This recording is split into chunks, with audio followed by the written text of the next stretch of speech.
We're on a under-19s camp at the minute, and what we wanted to do was, whilst we were on one of our youth camps, is to bring them down to one of the local girls clubs who are doing a fantastic job of getting loads of players involved in the game. There's 65 players down here tonight, so we wanted to try and come into the environment that they train in and join in with them. We want to inspire these kids to want to look up to our future players of Wales and to want to get to that point. What's important is for girls to have role models, growing up, looking up to players that are playing for Wales and learning, from them, with them mixing into the training sessions is fantastic. The girls really seem to be enjoying it, and I think the Wales under-19s girls are also enjoying it, which is great.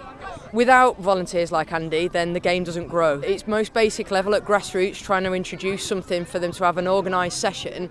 It's huge, because it's a starting process of what could be potentially a fantastic love of the sport, for one, first and foremost, and then if they develop really, really well and keep progressing, you never know, they could be our future Wales stars, so it's important that those people are around. And ultimately, it's about just having fun and engaging with the Welsh community. That's a big important thing for us. We're trying to have that attachment with people of Wales wanting to watch the girls' game.